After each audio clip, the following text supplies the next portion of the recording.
마태복음 12장에는 예수님의 꼬투리를 잡으려고 하는 바리새인들의 모습이 나오고 있습니다. 마태복음 12장을 쭉 한번 생각해 보시면 바리새인들이 예수님을 메시아로 받아들이지 못하고 오히려 예수님의 꼬투리를 잡으려고 심지어 이런 표현을 하면 시비를 거는, 예수님에게 시비를 거는 모습들이 12장에 쭉 나오고 있습니다.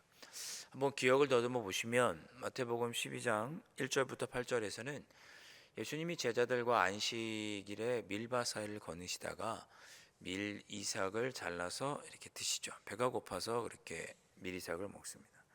그것 때문에 예수님과 제자들이 안식일을 어겼다라고 꼬투리를 잡습니다. 시비를 거는 거죠. 예수님은 안식일의 정신이 무엇이냐? 안식일에 자비를 베풀고 긍휼을 베푸는 것이 하나님의 원래의 뜻이다. 제사보다 자비를 베풀길 하나님께서 원하신다. 호세아 6장 6절 말씀을 인용하시면서 원래 안식일은 자비를 베풀고 긍휼을 베푸는 날이다라고 말씀하시면서 그러한 하나님의 뜻을 잘 알고 있는 내가 곧 안식일의 주인이다, 이런 이야기를 하셨습니다. 그리고 이어지는 12장 9절부터 21절에서도 예수님은 또 안식일에 손 마른 자를 고치시죠. 한 손 마른 자를 예수님께서 고치십니다. 안식일에 자비를 베푸시고 긍휼을 베푸신 것인데, 그로 인하여서 예수님은 바리새인과 서기관들로부터 예수님을 죽여야겠다라고 하는 그런 모의가 시작되게 하는 그런 계기를 예수님께서 맞으셨습니다. 그래서 12장 1절부터 8절까지 또 예수님이 안식일에 밀 이상 먹은 걸로 트집을 잡았고, 이어지는 9절부터 21절에서는 예수님께서 안식일에 손 마른 자를 치료하신 것 때문에 예수님을 죽이려고 하는 모의가 있었다. 그리고 12장 22절부터 37절에는 예수님께서 귀신 들린 자, 말하지 못하고 눈먼 귀신 들린 자를 치료해 주셨을 때 예수님께서 하나님의 능력으로 힘입은 것이 아니라 귀신의 왕 바알세불의 힘을 입어서 그렇게 한 것이다라고 말하면서 예수님께서 하신 그 일을 귀신의 일인 것처럼 폄하했습니다. 예수님이 하시는 그 일이 성령으로 하나님의 능력으로 한 것이 아니다라고 예수님의 그 사역을, 죽기의 사역을, 꼬투리를 잡은 거죠. 그리고 이어지는 것이 오늘 읽었던 본문인데, 오늘 본문에서도 예수님이 바리새인들과 또 논쟁을 벌이시게 됩니다. 자, 어떤 내용이었느냐? 38절 말씀 보시면 그때 서기관과 바리새인 중 몇 사람이 말하되 선생님이여 우리에게 표적 보여주시기를 원하나이다. 예. 갑자기 서기관과 바리새인들이 예수님에게 표적을 보여달라고 요청을 합니다.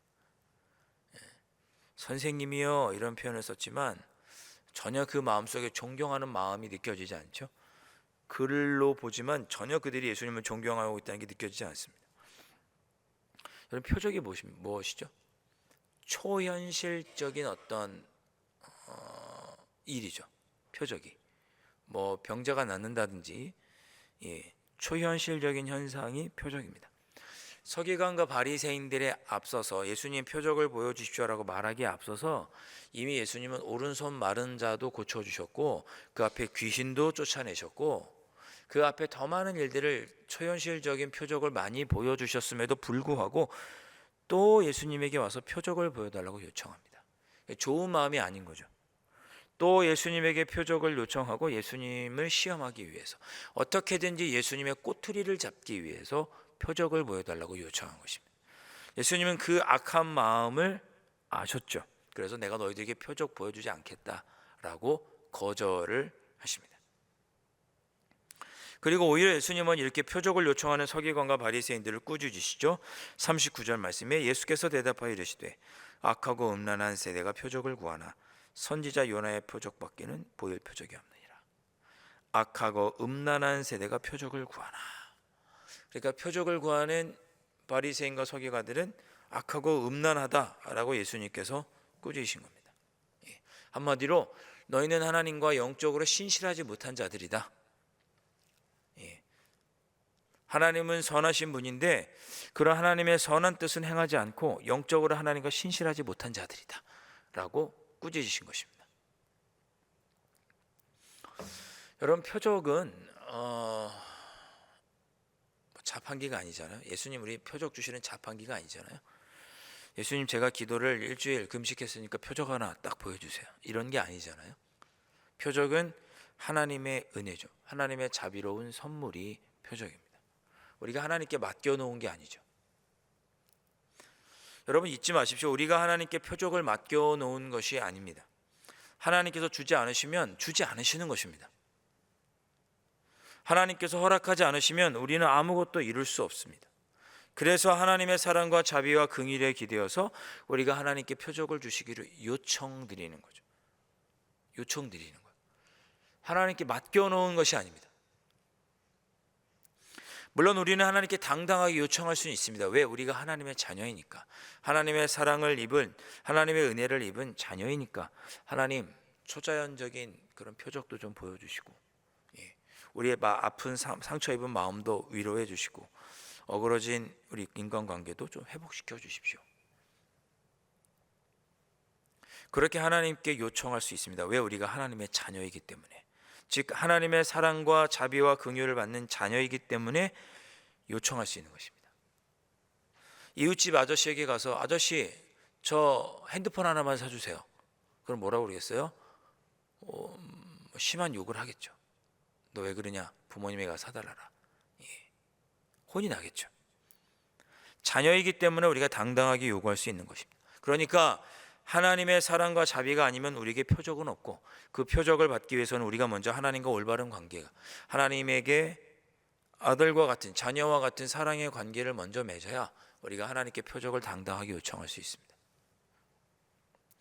그런데 서기관과 바리새인들은 그렇지 않았던 거죠.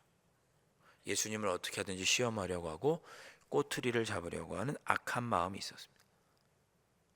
예수님은 그런 그들의 마음을 알고 내가 너희들에게 표적을 베풀지 않겠다라고 말씀하셨습니다. 여러분, 우리가 하나님께 표적을 달라고, 은혜를 베풀어 달라고, 기도의 응답을 달라고, 때로는 초현실적인 어떤 일들을 우리에게 이루어 주시기를 요청할 때 우리의 순서가 절대 바뀌지 않아야 된다는 걸 여러분 기억하시기를 바랍니다. 우리가 하나님의 자녀가 된 다음에 표적을 요청하는 것이지, 하나님의 자녀도 아니고 하나님과의 신실한 관계도 아닌데 표적을 요청하는 것은 순서가 맞지 않는 일입니다. 예수님은 이처럼 표적을 강요하는 서기관과 바리새인들에게 뭐라고 말씀하시느냐? 그들의 마음을 아시고 악하고 음란한 세대라고 꾸짖으신 후에 너희들에게는 요나의 표적밖에는 보여줄 것이 없다, 이렇게 말씀하셨습니다. 요나의 표적. 여기서 말씀하는 요나의 표적은, 요나가 물고기 뱃속에 들어가잖아요. 며칠 만에 나오죠? 3일 만에 물고기 뱃속에서 나옵니다. 그 요나가 죽었다가 3일 만에 다시 살아난 예수님의 모형과 같은 그 일이 있었던 거죠. 그 이야기를 하시는 것입니다. 요나가 물고기 뱃속에 들어갔다가 3일 만에 살아난 것처럼 예수님도 십자가에 달려 돌아가 죽으시고 3일 만에 부활할 것이다. 이것이 너희들에게 표적이 될 것이다. 내가 하나님의 메시아라는 것을 알게 하는 표적이 될 것이다 라고 예수님은 말씀하십니다. 내가 너희들에게 더 이상 표적 보여주지 않겠다. 너희들에게는 유일한 표적, 내가 죽었다가 3일 만에 부활하는 그 표적을 보아라, 그렇게 말씀하신 거죠. 여러분, 요나가 물고기 뱃속에서 나온 후에 어떻게 했죠? 하나님의 명령에 순종해서 니느웨에 갑니다. 니느웨에 가서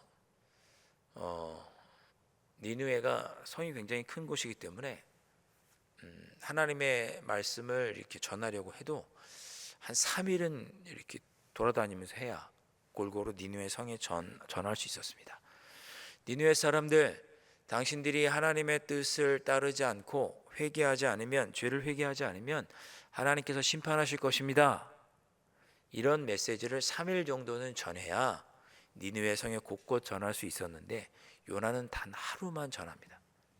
귀찮아서. 니느웨 사람들이 죽었으면, 하나님께 심판받았으면 싶어하는 마음에 3일 길을 다 하지 않고 하루만 복음, 그 회개할 것을 심판의 하나님의 심판을 선포합니다. 그런데 놀랍게도 그거를 듣고 니느웨 사람들이, 왕이 명령하죠. 왕부터 짐승들까지 굵은 베옷을 입고 금식하면서 회개해라. 3일 길 중에 하루만 이렇게 하나님의 뜻을 전했는데 그것을 듣고 왕이 니느웨에 사는 모든 사람들에게 명령합니다. 굵은 베옷을 입고 회개해라. 금식하며 회개해라.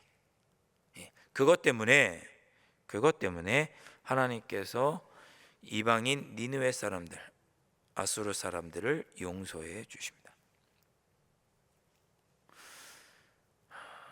그렇게 악한 니느웨 사람들도 요나가 3일 만에 부활한 것을 보고 또 그가 와서 전하는 메시지를 듣고 회개하였는데, 서기관과 바리새인들은 너희들은 내가 죽었다가 부활하는 표적을 보고도 회개하지 않을 것이다. 예수님은 그렇게 보셨습니다. 41절 말씀, 심판 때에 니느웨 사람들이 일어나 이 세대 사람을 정죄하리니 이는 그들이 요나의 전도를 듣고 회개하였음이거니와 요나보다 더 큰 이가 여기 있으며. 41절에 이렇게 말씀합니다. 요나보다 더 크신 메시아 예수님께서 와서 죽으시고 부활하심을 보고도 서기관과 바리새인들은 회개하지 않을 것이다. 너희들은 회개하지 않을 것이다. 니느웨 사람들은 3일 중에 하루만 선포해도 회개하고 돌이켰는데 너희들은 내가 죽었다가 살아난 걸 보아도 회개하지 않을 것이다. 그런 니느웨 사람들이 너희들 보고 너희들은 우리보다 더 악한 사람들이로구나라고 정죄할 것이다. 그런 내용입니다. 그렇게 서기관과 바리새인들이 교만하고 어리석고 악하다는 것을 예수님께서 지적하신 것입니다. 42절 말씀, 심판 때에 남방 여왕이 일어나 이 세대 사람을 정죄하리니 이는 그가 솔로몬의 지혜로운 말을 들으려고 땅 끝에서 왔음이거니와 솔로몬보다 더 큰 이가 여기 있느니라. 스바 여왕이 솔로몬에게 지혜를 듣기 위해서 먼 곳에서 왔습니다. 아마도 사우디아라비아 어디쯤이라고 예측을 하는데, 먼 곳에서 솔로몬에게 지혜를 듣기 위해서 먼 길을 찾아왔습니다. 그런데 너희들은 참 지혜 되시는 메시아이신 예수 그리스도께서 너희들 곁에 이미 와 있는데 그 예수님을 찾지도 않느냐라고 꾸짖는 말씀입니다. 너희들은 안 된다는 거죠. 서기관과 바리새인들. 사랑하는 성도 여러분, 우리는 하나님께 당당히 표적을 요구할 수 있습니다. 왜입니까? 하나님의 자녀이기 때문입니다. 우리와 하나님과의 관계가 올바를 때 우리는 하나님이 주시는 은혜도 누릴 수 있게 됩니다. 그런데 자꾸만 이것을 우리가 잊어버릴 때가 많습니다. 순서가 뒤바뀌어서 하나님과의 관계가 우선이고 그 다음에 하나님께 당당히 은혜를 간구하고 표적을 간구해야 맞는데 그것을 잊어버릴 때가 있습니다. 삶의 문제를 먼저 하나님이 주시는 표적으로 해결하려고 합니다. 하나님과의 관계가 올바른지는 돌아보지 못한 채 하나님과 올바른 관계를 맺는 것은 등한시하고 그저 표적만을 간구합니다. 혹 우리가 하나님께 구하여도 받지 못하는 것은 이 순서가 잘못된 것은 아닐까? 한번 오늘 말씀을 통해서 뒤돌아보셨으면 좋겠고, 그렇게 하나님께서 이런 말씀을 주셨음에도, 우리 주님께서 이런 말씀을 주셨음에도 불구하고 우리가 돌이키지 못한다면 우리는 악한 서기관 바리새인과 다를 바가 없는 것이죠. 악하고 음란한 세대라고 예수님께서 꾸짖으셨습니다. 우리가 신앙생활하면서 너무 익숙하게 하나님께 기도하기에 정말 우리가 하나님을 온전히 신뢰하고 하나님과 올바른 관계로 살아가고 있는지를 잊어버릴 때가 있습니다. 그러한 상황에서 하나님께 아무리 간구해도 응답은 없습니다. 그것을 예수님께서 지적하신 거죠. 그리고 마치 우리가 하나님께, 우리 주님께 맡겨놓은 것처럼 표적을 달라고 요청하는 것은 이 서기관, 악한 서기관과 바리새인과 같은 실수를 우리가 저지르는 것입니다. 여러분의 삶에 어떤 문제가 있을 때, 기도의 제목들이 있을 때 그것들을 위해서 하나님께 간구하기 전에 내가 이런 간구를 충분히 하나님께 드릴 만큼 하나님과 내가 좋은 관계에 있는가? 나는 정말 하나님을 신실하게 섬기고 있고 하나님의 자녀답게 살아가고 있는지를 먼저 돌아보시는 여러분들이 되실 수 있기를 주님의 이름으로 축원드립니다. 이어서 예수님은 또 다른 한 비유를 말씀하십니다. 학자들은 이것을 가리켜 빈집 비유라고 부릅니다. 빈집 비유. 43절부터 45절의 말씀 우리 한 절씩 교독해 보겠습니다. 더러운 귀신이 사람에게서 나갔을 때 물 없는 곳으로 다니며 쉬기를 구하되 쉴 곳을 얻지 못하고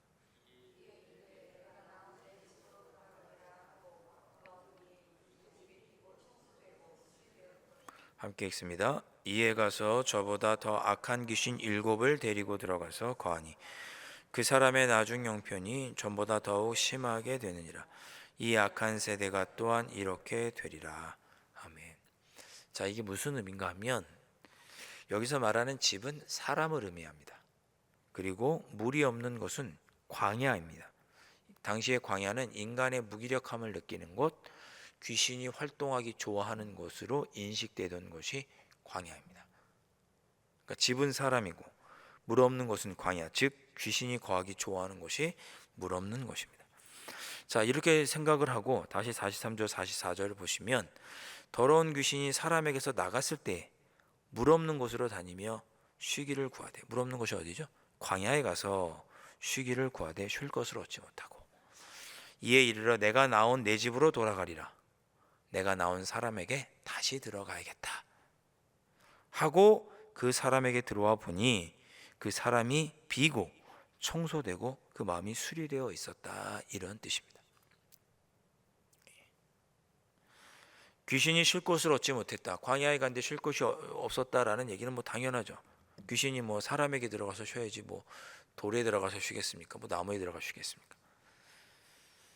쉴 곳이 없으니 사람에게 해로움을 입혀야 되는데 사람이 없으니 다시 원래 있던 사람에게 돌아갔습니다. 그런데 이 귀신이 혼자 들어오지 않고 악한 귀신 7을 데리고 들어왔습니다. 큰일이죠. 하나의 귀신이 있을 때보다 상황이 더욱 안 좋게 된 거죠. 이것이 비유의 내용입니다. 이것이 비유의 내용이에요. 예수님은 이 비유를 통해서 서기관 바리새인들이 이런 악한 상황에 놓여 있다고 경고하십니다. 너희들은 보통 악한 게 아니고 7 귀신이 들어와 있는 것처럼 악하다.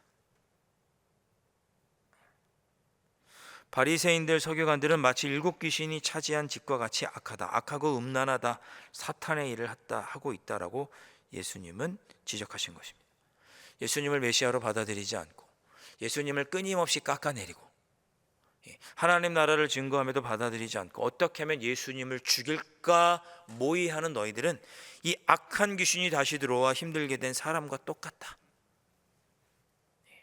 예수님께서 지적하신 것이죠.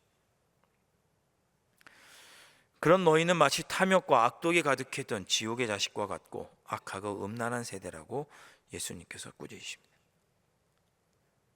이 비유를 앞에 했던 말씀과 연결지어 생각을 하면 너희들이 하나님과의 관계가 우선인데 하나님과의 관계는 뒷전이고 하나님께 무조건 표적을 달라고 요구하고 기도의 응답을 달라고 요구하는 것은 이렇게 7 귀신 들린 것처럼 악한 것이다 라고 예수님은 비유하신 것입니다.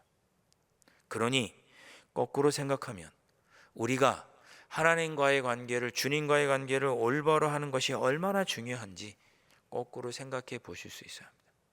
그것이 없이 우리가 하나님께 무언가를 요구하는 일은 7 귀신 들린 것처럼 악한 일입니다.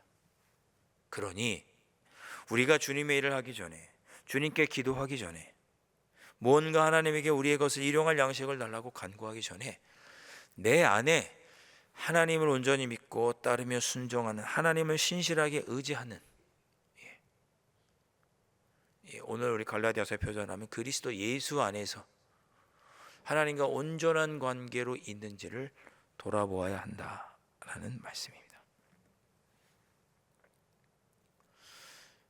여러분, 이거 매우 중요합니다. 제가 볼 때 우리는 살다가 주님이 우리 곁에 계시는지, 하나님이 우리와 함께 계시는지를 늘 잊어버리고 삽니다. 그러다가 어려움을 겪으면 그때야 하나님께 돌아오는 것처럼 와서 기도합니다.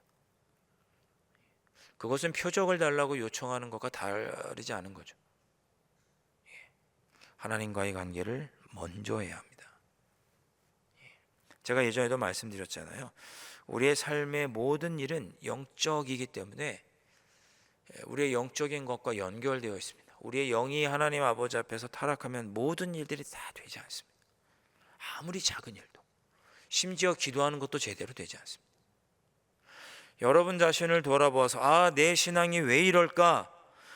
라고 한다면 하나님 나에게 이런 은혜를 주시고 이런 일들을 해결해 주셔라고 말하기 이전에 내가 정말 하나님 예수 그리스도를 믿는 그 구원의 감격에 온전히 있고 그 나에게 구원의 감격을 허락하신 그 하나님 아버지를 내가 온전히 믿고 신뢰하고 있는지, 나는 하나님의 사람으로 살아가고 있는지, 하나님만 의지하고 있는지에 대해서 먼저 철저하게 우리 자신을 돌아보아야 한다는 거죠. 그것 없이 하나님에게 복을 달라고 요청하고 간구하는 일은 점집에서 복을 달라고 하는 거랑 다를 바가 없는 거죠. 7 귀신 들려서 하는 것과 다르지 않다고 예수님께서 지적하시는 거죠. 정말 우리가 하나님과 올바른 관계가 있는지, 그것이 우선입니다. 그것이 우선이에요.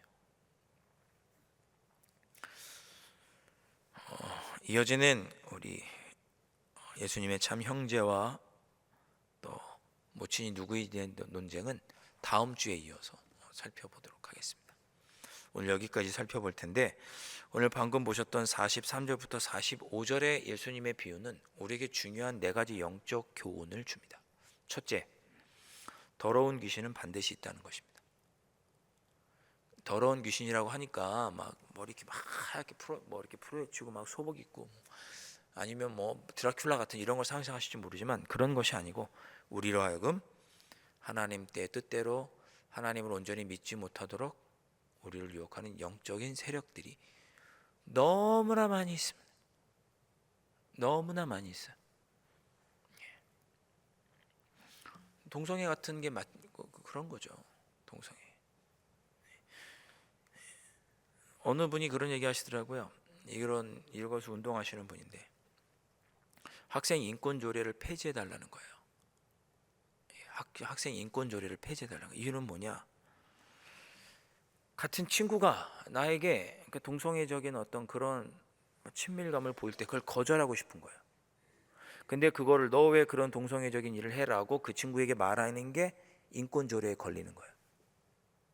그걸 선생님이 그렇게 하면 안 된다라고 말하는 게 인권 조례에 걸리는 거예요.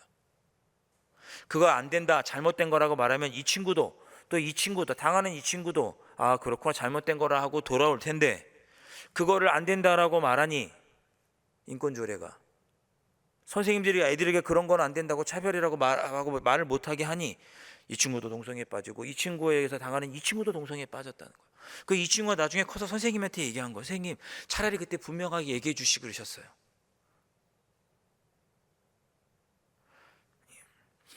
타고날 때부터 여성 호르몬이 많이 나와서 동성애적인 어떤 그런 성향을 볼 수 있겠죠. 그러나 그런 경우도 있지만 또 많은 경우는 이처럼 세상적인 쾌락과 잘못된 생각에 호기심에 빠져서 그런 일에 빠지는 경우도 허다합니다. 그러니까 우리가 이걸 죄라고 부르는 거예요. 그렇게 우리로 하여금 세상 유혹에 빠지도록 말하는 악한 세력이 있는 거죠. 세상 풍조가 있는 거예요. 그런 세상 풍조를 듣고 따라가는 게 지혜롭게 신앙생활하는 거라고 말한다니까요. 요즘 같은 시대에 어떻게 그렇게 철저하게 그리스도인으로 살아? 대충 그냥 살아도 돼. 잘하는 괜찮아. 이것이 지혜로운 거라고 말하는 악한 세력들이 있는 거죠. 우리 잠언에 보면 이런 표현이 있어요. 음녀가 서서 우리 자녀들을 유혹한대요. 그런 악한 생각들, 하나님 보시기, 하나님으로 또 떠나게 하는 그 악한 생각들을 음녀라고 비유한 거죠. 음녀가 거리에 서서 아들들을 부른 거예요. 음녀가 이리 와 놀다 가라고. 그런 악한 세력들이 있는 거죠. 영적인 세력들이.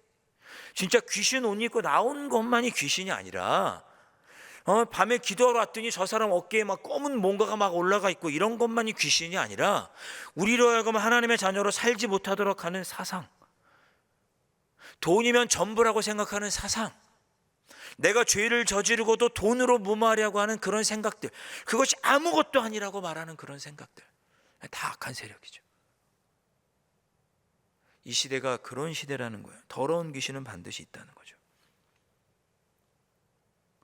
그런 것들이 우리가 없을까요? 있을 수 있어요. 여러분이 하나님의 뜻대로 서지 못하도록 여러분을 사로잡고 있는 생각이 있어요. 악한 세력이에요. 악한 세력. 뭐가 여러분이 하나님 앞에 바로 서지도록 하는데 방해하고 있습니까? 돈입니까? 무엇입니까? 권력입니까? 명예입니까? 그것을 하나님보다 우선순위로 하도록 하는 그 세상의 풍조, 사회 문화. 제가 전에도 말씀드렸잖아요. 제가 예전에 전도사 때 우리 같이 공부하던 교사 선생님이 저한테 그런 얘기 하셨어요. 목사님, 때로는 아이가 우상이에요. 내 아이가. 왜? 그 아이 때문에 교회를 못 가. 교사인데. 아이가 유치원에서 어디 학습도 하려가. 그러면 거기 가야 돼요. 갈 수도 있죠. 갈 수도 있어요. 그런데 어느 순간부터 그게 당연하다고 생각하는 마음을 보면서 아이가 우상이 될 수도 있겠구나. 한 선생님이 저한테 하셨던 이야기가 잊혀지지가 않습니다. 여러분이 하나님과 올바른 관계를 맺지 못하도록 여러분 앞에 딱 가로막고 있는 그거, 그렇게 누가 그걸 가로막고 있는 거예요? 악한 영적인 세력이죠. 아담과 하와가 선악과를 따먹죠. 선악과를 따먹는 이유는 뭔가요? 아담과 하와가 있는 에덴 동산은 부족함이 없는 곳이잖아요. 죽지도 않는 곳이죠. 거기는 쫓겨나지 않았으면 죽지 않았을 것 같아요. 에덴 동산 너무나 좋은 곳이죠. 부족한 것이 없는 곳입니다. 그런데 사탄이 뱀을 통해서 유혹하죠. 선악과를 따먹으면 하나님처럼 지혜로워질 수 있어. 하나님처럼 선악을 분별할 수 있을 거야 라고 유혹합니다. 우리가 물질적으로 뭐가 부족한 시대에 살고 있나요? 아니에요. 너 이것 하면 즐겁게 살 수 있을 거야. 너 이것 하면 하나님처럼 선악을 분별할 수 있을 거야. 이렇게 하는 게 지혜롭게 살아가는 거고, 이렇게 하는 게 요즘 같은 세상에선 지혜로운 신앙생활이야. 이렇게 살아가는 거야.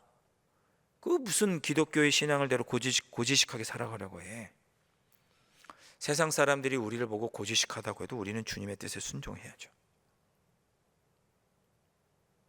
그렇게 살아가지 못하도록 하는 풍조, 그걸 뭐라고 하느냐? 악한 영적인 세력이라고 말하는 것입니다. 그런 세력이 있다. 이 비유를 통해서 우리가 깨달을 수 있고, 두 번째, 이 비유는 귀신이 사람에게서 나갔다라는 표현을 통해서 악한 영적 세력을 우리가 물리치고 내쫓을 수 있다는 것을 분명하게 보여줍니다. 우리가 주님과 올바른 관계, 하나님과 올바른 관계를 가지면 그런 악한 생각들로부터 우리가 이겨낼 수 있는 거죠. 우리의 마음속에 하나님의 뜻대로 살고 싶다, 살아야겠다라고 하는 결단과 용기가 생기고, 오직 하나님의 뜻대로 살아야지라고 결단하고 하나님만 바라볼 때 세상의 것들이 상대화되고, 우리의 믿음이 세상의 것을 표적을 쫓는 것이 아니라 주님을 더 향하게 되는, 그렇게 우리의 마음이 회복될 수 있다. 악한 것들이 나갈 수 있다는 것을 이 비유가 말씀합니다. 세 번째, 그렇게 악한 영적인 세력을 물리치고 우리의 마음이 비고 청소되고 수리된다라고 예수님께서 말씀하셨습니다. 우리를 사로잡고 있는 초현실적인 악한 영들도 물러나고, 우리가 하나님의 뜻에 순종하면서 살지 못하도록 우리를 유혹하는 것들도 물리칠 수 있고, 이 세상의 풍조와 문화도 우리가 이겨낼 수 있다. 거기서부터 우리가 회복될 수 있다고 이 비유는 말씀합니다. 그리고 네 번째, 가장 중요한 거, 우리의 그 마음에 예수 그리스도께서 주인으로 계시지 않으면 다시 악한 영은 들여올 수 있다는 거. 항상 우리의 마음속에 누가 계셔야 돼요? 주님이 계셔야 돼요.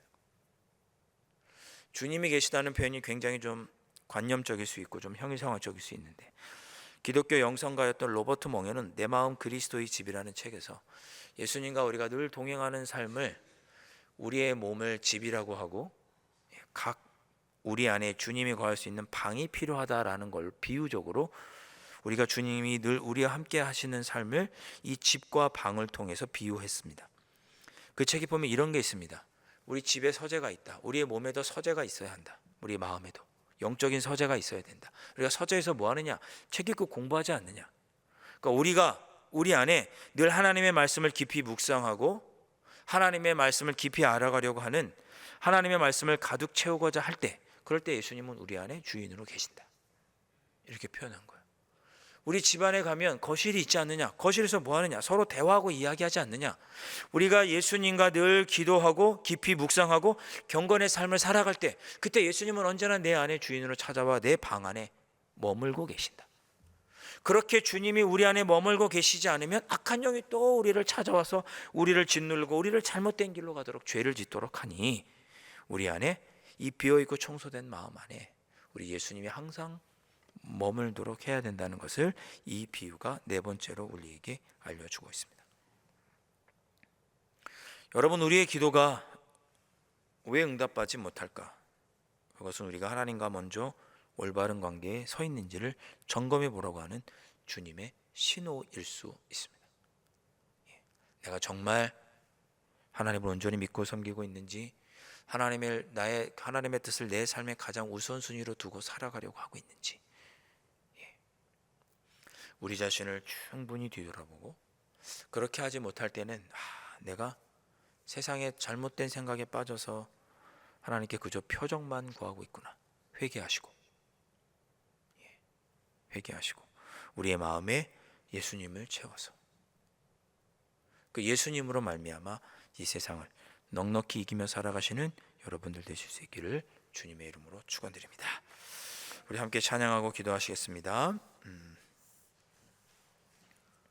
하나님 사랑합니다. 주님 사랑합니다. 언제나 주님의 이름을 높이며 살아가겠습니다 라고 우리 고백하면서 찬양하겠습니다.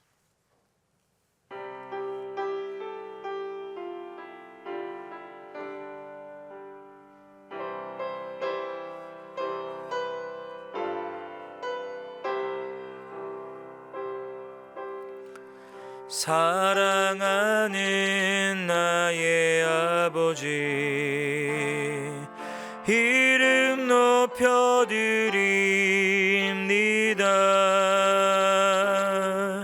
주의 나라 자녀 속에 임하시니 능력에 주께 찬송하네. 전능하신 하나님 찬양, 언제나 동일하신 주, 전능하신 하나님 찬양, 영원히 다스리. 우리 처음부터 다시 한번 찬양하겠습니다. 사랑하는 나의 아버지, 이름 높여드립니다. 주의 나라 자녀 속에 임하시니 능력에 주께 찬송하네. 전능하신 하나님 찬양,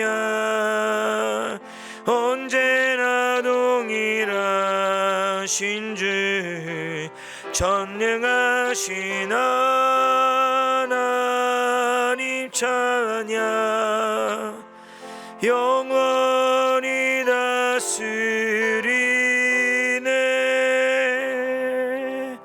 우리 시간에 한번 우리 기도하겠습니다. 우리 시간에 기도할 때, 주님, 저의 부족하고 연약한 모습을 용서하여 주시옵소서. 우리 이렇게 기도합시다. 나에게 가장 중요한 것은 하나님과 올바른 관계에 서는 것임에도 불구하고 예수님을 내 삶의 주인으로 모시지 않고, 그렇게 예수님을 나의 주인으로 모시지 않으면서도 하나님께서 기도에 응답해 주지 않는다고 떼쓰고 저의 믿음 없음과 교만함을 아버지 하나님 용서하여 주옵소서. 하나님과의 관계가 우선임을 잊지 않게 하여 주옵소서. 우리 시간 기도하시고 앞으로 늘 마음이 예수님을 주인으로 모시고 예수님을 통하여 하나님의 사랑을 깨닫고 하나님의 뜻을 행하는 하나님의 자녀로 살게 해 주옵소서. 이렇게 기도할 수 있기를 바랍니다. 주님, 제가 주님과의 올바른 관계를 맺지 못하고 예수님을 나의 주인으로 모시지 못한 채 그저 표적을 간구했다면 주님, 그런 모습은 용서해 주시고 이제 내 마음에 예수님을 나의 주인으로 모시고 주님의 뜻에 순종하며 정말 약한 영이 판을 치는 이 세상에서 승리하며 살아가게 해주십시오. 우리 이렇게 기도하도록 한번 더 하겠습니다. 기도할 때 우리 교회를 위해서 기도하도록 하겠습니다. 우리 계획하고 있는 걷기 대회와 또 바자회 또 정책당회 가운데 하나님의 은혜를 더하여 주시도록 기도하시기를 바랍니다. 특별히 온 교우들이 교제하는 또 화목의 자리, 화합의 자리인 우리 걷기 대회와 또 우리 바자회를 통해 저희가 정말 하나가 될 수 있는 자리가 되게 하시고, 특별히 바자회를 통해 이웃에게 복음을 증거하는 귀한 기회가 될 수 있도록 위에서 기도해 주시길 바랍니다. 또한 돌아오는 토요일에는 2025년을 준비하는 정책당회가 있습니다. 우리 모든 당회원들에게 지혜를 더하여 주셔서 2025년을 잘 준비해 갈 수 있도록 기도해 주실 수 있기를 바랍니다. 또한 우리 환우들을 위해서 기도해 주시고, 명언이를 위해서 기도해 주시고, 우리 수험생 자녀들을 위해서 기도해 주시고, 여러분의 삶의 자리에 하나님의 특별하신 초자연적인 표적이 이루어지길 원하는 간절한 기도의 제목들이 있다면 그것을 놓고 이 시간 우리 함께 기도하도록 하겠습니다. 교회와 또 우리 여러 행사와 환우들을 위해 여러분이 가지고 있는 간절한 기도의 제목들로 이 시간 합심해서 한 3분 정도 기도하겠습니다. 두 손 높이 드시고 주님의 이름 우리 크게 한번 외친 후에 함께 합심하여 기도하겠습니다. 주여